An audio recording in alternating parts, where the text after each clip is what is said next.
नमस्कार, सुप्रभात, बहुत स्वागत है आपका। मैं हूं आपके साथ ऋतु ज्ञानवानी। सबसे पहले बात गुना कांड की, जहां पर चौथे आरोपी का एनकाउंटर हुआ है। पुलिस टीम ने चौथे आरोपी को मार गिराया है। नौशाद को पुलिस ने एनकाउंटर में मार गिराया। एक आरोपी शहजाद मौके से फरार हो गया। आरोपी शहजाद के पास बंदूक का लाइसेंस था। मृतक के पिता नासिर खान का बयान सामने आया है। जंगली जानवरों का हम शिकार नहीं करते थे।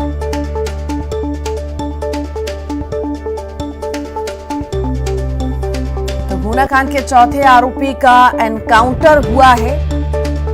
गुना कांड के चौथे आरोपी का एनकाउंटर हुआ है। पुलिस टीम ने चौथे आरोपी को मार गिराया है। पुलिस ने एनकाउंटर में मार गिराया और एक आरोपी मौके से फरार होने में कामयाब रहा।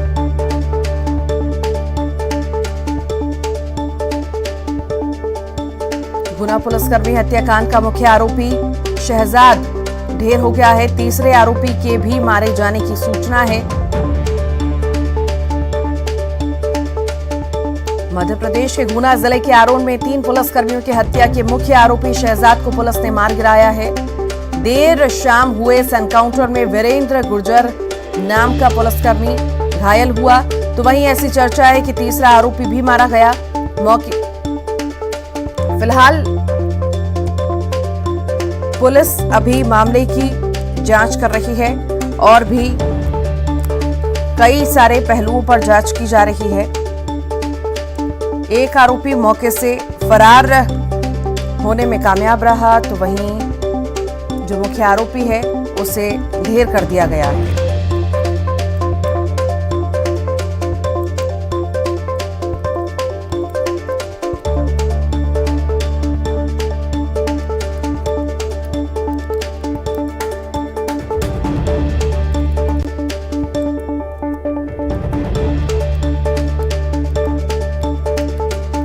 वक्त की बड़ी खबर आपको बता रहे हैं गुना से।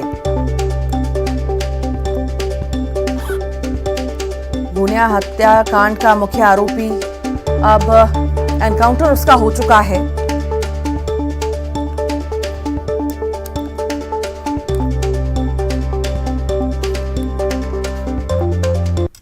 पहले हिरासत में लिया था ना? हाँ साहब, फिर दोबारा ले जा रहे हैं साहब जी। पता नहीं, अब जी पता नहीं साहब कहाँ ले जा रहे हैं। कौन साहब कहाँ पे चलेंगे साहब?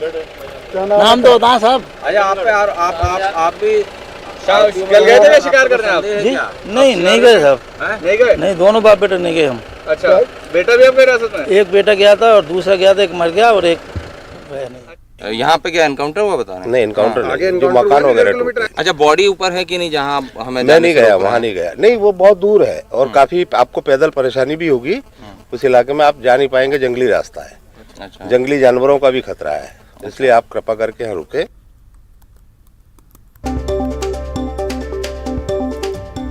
तो पुलिस टीम ने चौथे आरोपी को मार गिराया है। पुलिस एनकाउंटर में मारा गया है आरोपी। एक आरोपी मौके से फरार होने में कामयाब रहा। आरोपी शहजाद के पास बंदूक का लाइसेंस था। मृतक के पिता नासिर खान का बयान भी सामने आया है। जंगली जानवरों का हम शिकार नहीं करते थे। और इसी पर अधिक जानकारी के लिए रंजना हमारे साथ जुड़ गई है। रंजना, चौथे आरोपी को मार गिराया है पुलिस ने।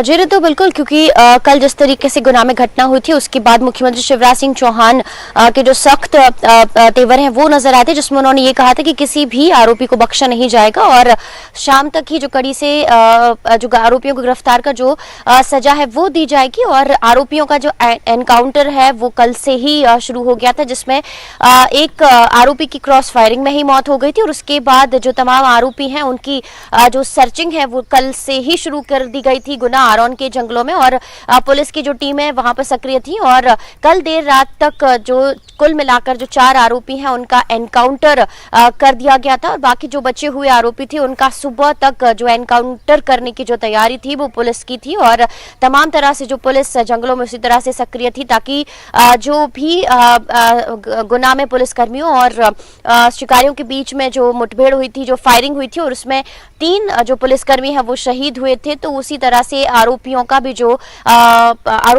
जो अगर कहे एनकाउंटर तो वो किया जा रहा है। और पुलिस इस पूरे मामले को लेकर आज पूरे आरोपियों का एनकाउंटर हुआ है या अभी भी कोई आरोपी बचा है और उनका एनकाउंटर कब तक किया जाएगा उसको लेकर जो जानकारी है वो बाद में साझा करेंगे। ऋतु, वाकई जिस तरह का मामला आया और उसके बाद एक्शन में सरकार आई और हमने देखा कि खुद मॉनिटरिंग सीएम खुद कर रहे हैं और उसके बाद एनकाउंटर होना वाकई बहुत बड़ी सफलता है। अब आगे क्या, किस तरह की रणनीति तैयार की गई है, आखिर इसमें कैसे और आगे होगा, और जो कल आरोपी भागने में फरार रहा था वो कौन था और उसके बारे में कुछ अभी तक डिटेल्स मिल पाई हों?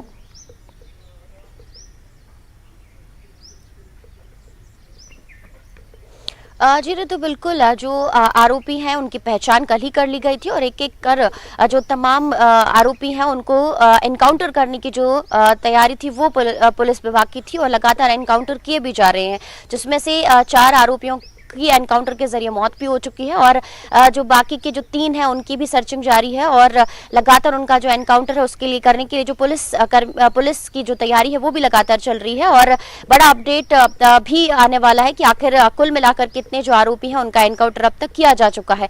और जहां तक रहा सवाल आगे के एक्शन प्लान का, तो कल मुख्यमंत्री शिवराज सिंह चौहान जो उनका सख्त जो साफ संदेश है वो भी पुलिस अधिकारियों के बीच में कहा गया है, क्योंकि सीएम शिवराज सिंह चौहान ने कहा था कि जो ग्वालियर रेंज के आईजी हैं उन्होंने घटनास्थल पर पहुंचने में लेट लतीफी की, थोड़ी सी लापरवाही बरती गई और इसीलिए लापरवाही बिल्कुल भी बर्दाश्त नहीं की गई और तुरंत ही जो एक्शन है वो लिया गया और ग्वालियर रेंज के जो आईजी हैं उनको तत्काल प्रभाव से वहां से हटा दिया गया।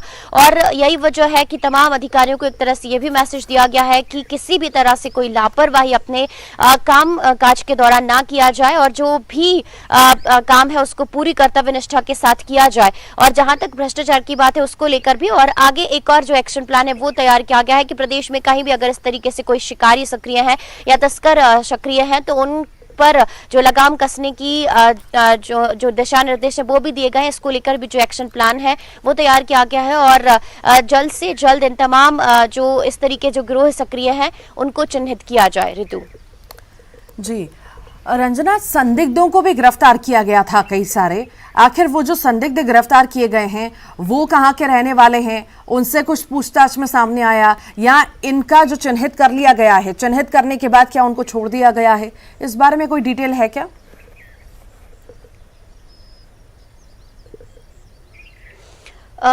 जी ऋतु, बिल्कुल शुरुआत में ही जो पूछताछ की गई थी और संदेह के आधार पर जो बहुत सारी गिरफ्तारियां हैं जिनको हिरासत में लिया गया था उनको लिया गया था और उसके बाद जिन लोगों ने भी फायरिंग की थी उनकी पहचान की गई थी और क्रॉस फायरिंग में शुरुआत में ही जो गृह मंत्री नरोत्तम मिश्रा इन्होंने साफ किया था कि इन्होंने फायरिंग की थी और फायरिंग में और क्रॉस फायरिंग में तुरंत ही जो नौशाद है उनकी मौत हुई थी। इसके बाद लगातार ही जो एनकाउंटर किया गया और उसमें जो आरोपी हैं उनकी मौत हुई, लेकिन संदेह के आधार पर भी जिनको हिरासत में लिया गया था अगर उनका थोड़ा सा भी इस पूरे मुठभेड़ में या फिर अगर जो तस्करी में उनका थोड़ा सा भी हाथ रहा है तो उनसे पूछताछ की गई थी और उसके बाद जो भी लगातार इस पूरे घटनाक्रम में शामिल थे उन्हीं संदेह के आधार पर जिनको हिरासत में लिया गया था उनसे ही जो आरोपियों है उनकी पहचान की गई थी और इस पूरे मामले में जो बड़ा खुलासा है वो भी हुआ था। इसीलिए संदेह के आधार पर तमाम जो हिरासत में लोग लिए गए थे उनसे ही इन तमाम बातों को लेकर जो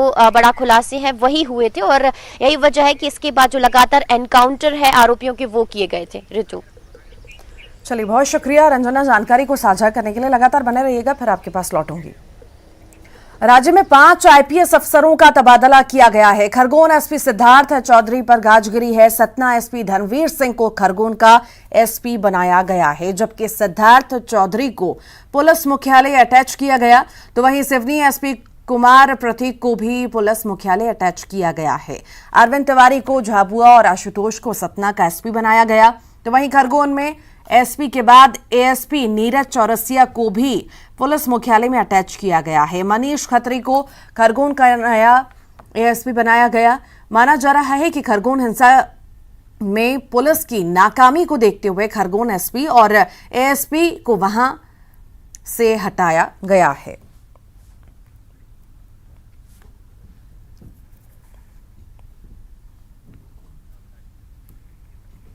उधर 3 जिलों के कलेक्टरों का तबादला किया गया है। खरगोन, रतलाम और निवाड़ी के कलेक्टर बदले गए हैं। कुमार पुरुषोत्तम को खरगोन का कलेक्टर बनाया गया। नरेंद्र कुमार सूर्यवंशी को रतलाम का, तरुण भटनागर को निवाड़ी का नया कलेक्टर बनाया गया है।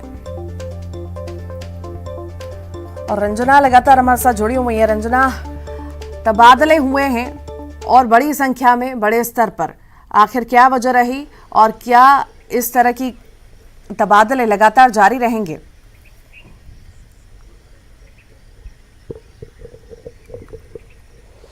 जी तो बिल्कुल एक बड़ी प्रशासनिक सर्जरी भी कही जा सकती है, क्योंकि जिस तरीके से खरगोन में घटना हुई थी, हिंसा हुई, और जो रामनवमी के जुलूस के दौरान जो हिंसा हुई थी, पथराव हुआ था और काफी बवाल था, जिसमें कई दिनों तक वहां पर कर्फ्यू भी लगा रहा था। और इसके बाद सिवनी में भी जो आदिवासियों के साथ जो मॉब लिंचिंग की घटना हुई थी, उसने भी प्रदेश भर में एक तरह से अगर कहें तो अन्य राज्यों में भी जो मध्य प्रदेश की मॉब लिंचिंग की घटना है उसका भी जिक्र हुआ था। तो ऐसे में मध्य प्रदेश की जो छवि है वो जरूर खराब हो रही है, और इसमें कहीं ना कहीं जो अधिकारी हैं उनकी विफलता जरूर देखने को मिली कि किस तरीके से वहां पर त्योहारों के दौरान वो अलर्ट नहीं रहे, या फिर इस तरह का जो बड़ा घटनाक्रम है वो देखने को मिला। और यही वजह है कि सीएम शिवराज सिंह चौहान ने उन अधिकारियों को बदलकर जो नए अधिकारी हैं उनको नियुक्त किए हैं। और सीएम शिवराज सिंह चौहान ने साफ कहा तो पहले कि किसी भी तरह की जो लापरवाही वो बर्दाश्त नहीं की जाएगी, और त्योहारों के पहले ही तमाम जो अधिकारी हैं उनको अलर्ट किया गया था कि प्रदेश भर में हर जिले में शांति बनी रहे। और खरगोन में जिस तरीके से माहौल त्योहारों के दौरान रहता है उसको लेकर व्यापक रूप से जो अधिकारी हैं उनकी जो विफलता है वहां पर देखने को मिली, और यही वजह है कि अधिकारियों को वहां से बदला गया, क्योंकि आने वाले दिनों में इस तरीके की कोई भी घटना ना हो, इसको लेकर जो दिशा निर्देश है वो भी सीएम शिवराज सिंह चौहान की तरफ से दिए गए हैं। और अधिकारियों को हर पल पूरी तरह से हर मोर्चे पर अलर्ट भी रहना है। यही वजह है कि किसी भी मोर्चे पर विफल रहने वाले अधिकारियों या लापरवाही बरतने वाले अधिकारियों को अब बदला गया है और नए अधिकारियों को वहां पर पोस्टिंग के तहत भेजा गया है। तो कुल मिलाकर एक बड़ी प्रशासनिक सर्जरी की गई, जिसमें न सिर्फ सिवनी खरगोन बल्कि रतलाम के भी जो एसपी हैं उनको बदला गया है, बल्कि जो आईएएस अधिकारी हैं उनको भी बदला गया, यानी कलेक्टरों का भी जो तबादला है वो किया गया है। ऋतु जी, बहुत शुक्रिया रंजना जानकारी को साझा करने के लिए। गुना कांड पर बीजेपी प्रदेश अध्यक्ष वीडी शर्मा का बड़ा बयान सामने आया। वीडी शर्मा ने दिग्विजय सिंह पर आरोपियों के साथ संबंध होने का आरोप लगाया। उन्होंने कहा कि दिग्विजय से जुड़े हैं दुर्दांत आरोपियों के तार, और ऐसा लंबे समय से होता आ रहा है जिसकी जांच होनी चाहिए। बड़ी संख्या में हथियार पाया जाना और ऐसे दुर्दांत अपराधी जो पुलिस पर ताबड़तोड़ गोलियां बरसाते हैं, आखिर उस दवलिया गांव के अंदर इतने हथियार कहां से आए, किसके संरक्षण में आए? और मैं तो कहना चाहता हूं राधवगढ़ किले के और उस क्षेत्र के दिग्विजय सिंह इस बात का जवाब दें कि उनका इन अपराधियों के साथ, इन दुर्दांत आरोपियों के साथ क्या संबंध है। स्थानीय लोगों का आरोप है, जो जहां तक मुझे सूचनाएं मिली हैं, राधवगढ़ के स्थानीय लोगों का यह मानना है, उनका आरोप है कि राधवगढ़ किले से दिग्विजय सिंह से जुड़े हुए लोग, जिनकी आदत इस प्रकार की आज से नहीं, लगातार इस काम को वो करते आए हैं, इनके संरक्षण में उनको हमेशा से इस प्रकार का संरक्षण मिला है। तो वहीं महेंद्र सिंह सिसोदिया का बयान सामने आया कि आरोपियों को जयवर्धन सिंह और राघवगढ़ किले का संरक्षण है।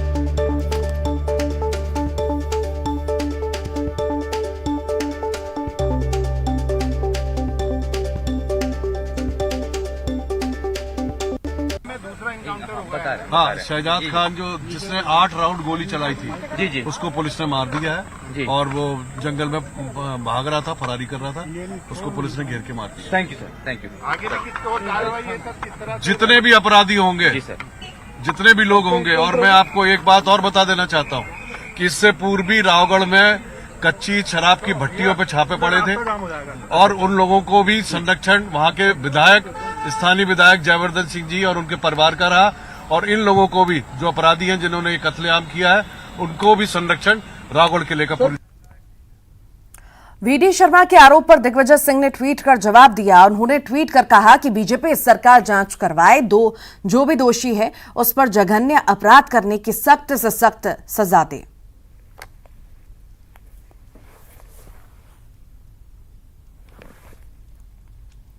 तो सीएम शिवराज ने पानी पर बैठक बुलाई है। सुबह 7 बजे सीएम पानी पर बैठक ले रहे हैं। शिवराज ने पेयजल समस्या पर बड़ी बैठक बुलाई है। पानी सप्लाई पर अफसरों के साथ बैठक कर रहे हैं। प्रदेश में वाटर सप्लाई पर जानकारी भी ले रहे हैं। पीएचई विभाग के साथ ये बैठक हो रही है। जल संकट वाले क्षेत्रों की अफसरों से जानकारी ले रहे हैं। नल जल कनेक्शन अभियान की समीक्षा कर रहे हैं।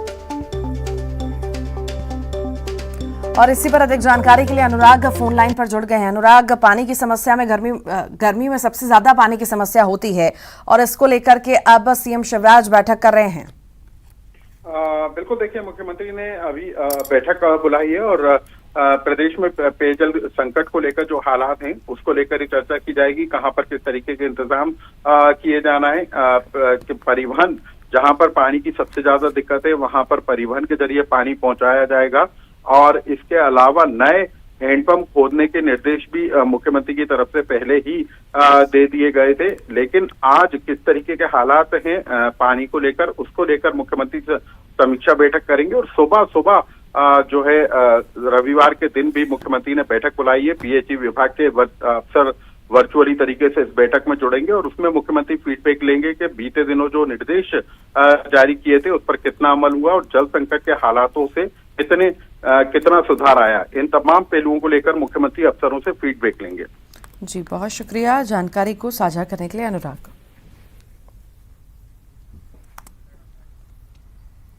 एमपी के किसानों के लिए अच्छी खबर है। समर्थन मूल्य पर गेहूं खरीदी की तारीख अब बढ़ गई है। अब 31 मई तक होगी एमएसपी पर गेहूं खरीदी। पहले 16 मई तक एमएसपी पर गेहूं खरीदी होनी थी। सीएम शिवराज के निर्देश के बाद तारीख बढ़ा दी गई है। किसानों को किसी भी तरह की दिक्कत ना हो, किसानों के गेहूं का एक एक दाना समर्थन मूल्य पर खरीदा जाए, ऐसा सीएम शिवराज ने कहा है।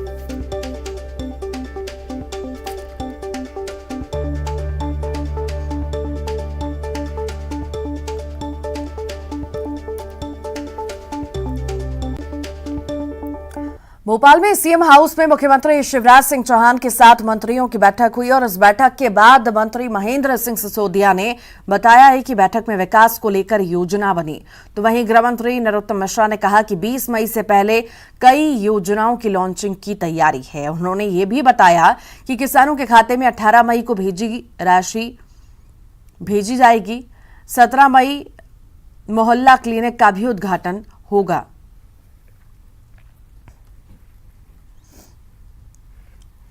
पूर्व में कहा था विकास का रोड मैप, शहरों का, गांव का, उसमें विकास को नीचे धरातल पर पहुंचाना, उसकी तारीखें आज तय हुई हैं। 16 तारीख, 17 तारीख, 18 तारीख, इनमें अलग अलग कार्यक्रम तय हुए हैं। यहाँ एक जगह पर माननीय मुख्यमंत्री रहेंगे, दूसरे स्थान पर प्रभारी मंत्री रहेंगे।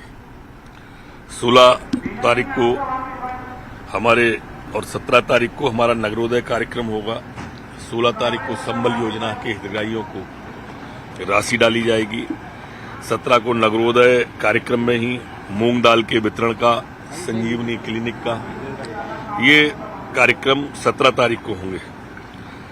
18 तारीख को भी हमारे जो किसान कल्याण का मध्य प्रदेश का पैसा है, मुख्यमंत्री जी द्वारा जो डाला जाता है, लगभग 1700 करोड़ रुपया, ये भी किसानों के खाते में डाला जाएगा। आज की चर्चा में माननीय मुख्यमंत्री जी ने प्रभार के जिले और स्थानीय जिले जो माननीय सम्मानित मंत्रियों के हैं, उनमें कार्य की योजना के बारे में विस्तार से बात की। जैसा मैंने पूर्व में कहा था, विकास का रोड मैप। और इसी के साथ ही फिलहाल के लिए इस बुलेटिन में इतना ही। खबरों का सिलसिला लगातार जारी है।